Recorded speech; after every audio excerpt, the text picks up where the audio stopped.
Welcome to Maximize Your True Potential, Strategies for Success, hosted by Ken Kingstead. Part 16, DISC, the art of profiling your customers.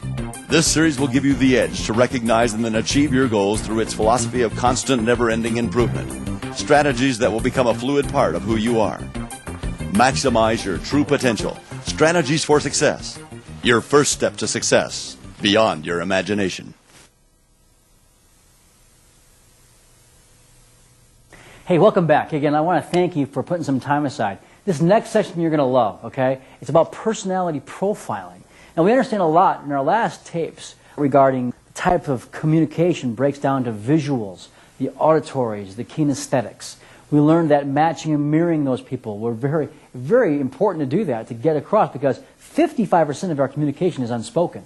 It's just in how close we stand, our eye contact, our hand gestures, and so forth. Okay, 38% was our actual tone of voice and how we deliver that word. And the word itself was only 7% of communication. Very ineffective in itself, okay?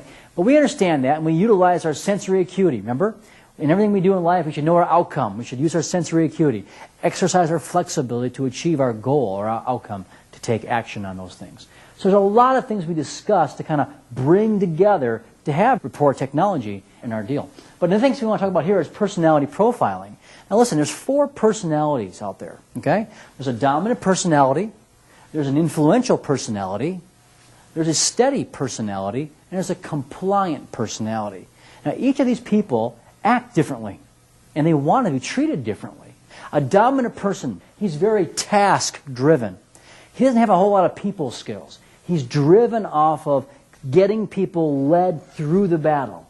You know, a George W. Bush has got a high characteristic of a high D, or dominant personality. A Michael Jordan on the court has a very high, strong D personality. We can think of a lot of different people, strong leaders. General Patton, believe it or not, you know, Adolf Hitler, okay? These people were very good leaders in their own right, okay? Whether you like them or don't like them, they were very high Ds, and they were driven off of task, okay? They don't care, they're calculated, and they make their move, and they get things accomplished. A dominant personality, what does he look like? Well, he's conservatively dressed. He usually drives a Mercedes or a BMW or, you know, a Continental, some type of vehicle like that. It represents his ego, if you will. Very strong, ego-driven person, okay, is your high D. Everybody understand that here. Make sense? Okay?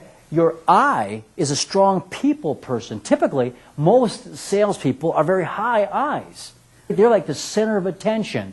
When they walk into a party, guess what? Who do you hear and who do you see first? You see that person. They're in the middle of the room. You know, a Robin Williams, you know, a Bette Midler. These are people with very high I's. You know, when you see them, man, they're just comedians. They're funny. They're good people. They enjoy being around people. It's not hard to talk and communicate. What kind of vehicle do they drive? Well, they drive flashy cars. You know, a Corvette. You know, a red Corvette, convertible best, right? So they can see how good they look. They're flashy dressers. They're trendy dressers. Does that make sense? Now, why is it important as a salesperson or manager to understand that if you're dealing with an I and you're a D and you continue to act like a D, what happens to the I? They're intimidated and they get blown out.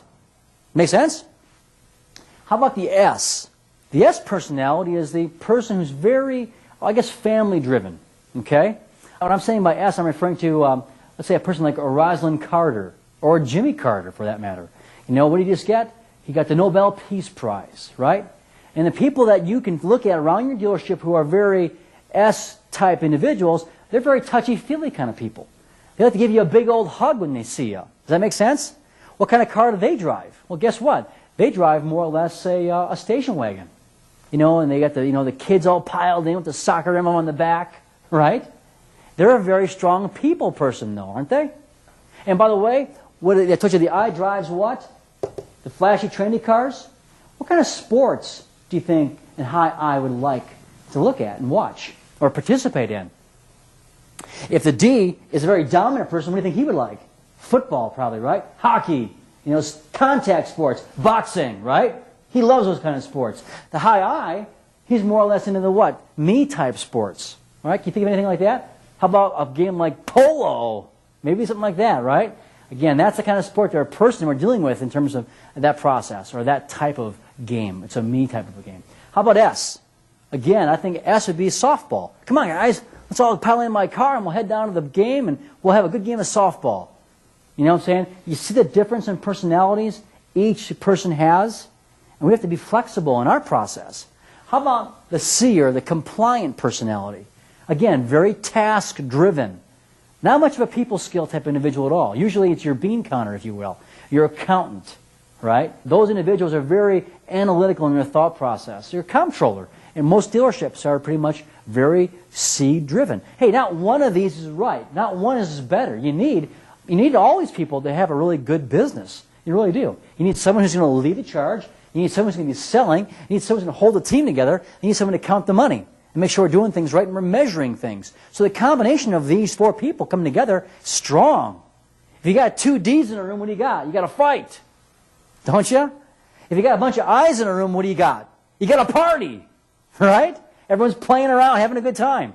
If you got a bunch of S's in a room, we're all hugging one another, you know? We're sharing back and forth.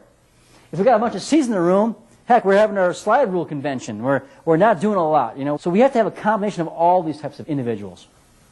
And by the way, what does a C like to do in terms of sport? If it's a sport, guess what? Chess. Thinking man's game, right?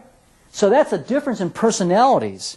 So we have to understand, if a guy comes in, he's a C, driving a Volvo, let's just say, typical car of a C is the Volvo, right? Why? Well, it's rated to be the best, safest car, da-da-da-da-da, if you want to buy all that. You know, but they're all doing their homework. The guy comes in with a stack of notes like this in your dealership, he knows more about your vehicle than you do. Hard to sell this guy, right? A little more different. But he's well educated. So if you're a natural I, how does the C perceive you? Naturally.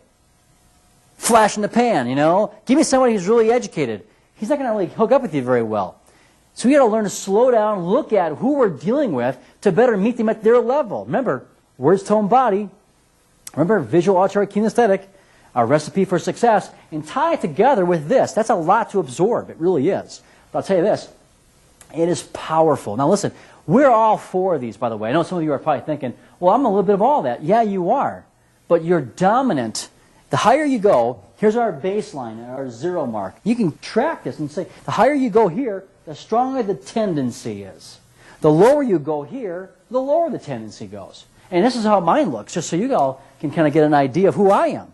Here's my D up here. I'm a pretty strong, dominant individual, you know. But guess what? My I is right here as well. So guess what I do? Now, I train a lot of people. So guess what? I can't let my D jump out of me. I use my influence to convince people to really go my way of thinking. But guess what? In my dealership, you know, if when things aren't going my way, and I'll influence you the best I can, I'll coach you, I'll train you, I'll do whatever I can to get you thinking my way. But guess what? There's a point where I'm going to say, all right, enough. You're just going to do it this way. Period, you know. I'm going across this way here, and then my S is actually down below over here. And then my C is back over here. They call this kind of like, I guess, a corporate type of a hook. So you can see that, you know, it took me 30 years before I got married. I wonder why. You know, the S was low in me in terms of my being important. I was driven. I wanted to be successful. I needed to do this. I need to focus on what my goals were. That's who I am right there. Okay? The bottom line is that, you know, the higher you go, the stronger the tendency is. Again, task and people are my main drivers. And then my people went down here, and then my attention to detail, it jumps back up over here. Now, for example, I know a lot of general managers and owners who are very high D's and very high what? C's. They're great at leading the charge and measuring. Leading and measuring. So it's, again, just going back to how we communicate with everyone we meet. Is this making sense? And I know that it's a lot to absorb, but again, review it over and over and over again, and you get stronger and stronger as time moves on in this process. And again, I just thought that would be a good idea to share again with profiling along with the things we talked about before in report technology in our visual, auditory, kinesthetic process. And that's pretty much it, guys. Listen, I appreciate your time today, and I look forward to talking to you next time. Have a great day today. Thank you.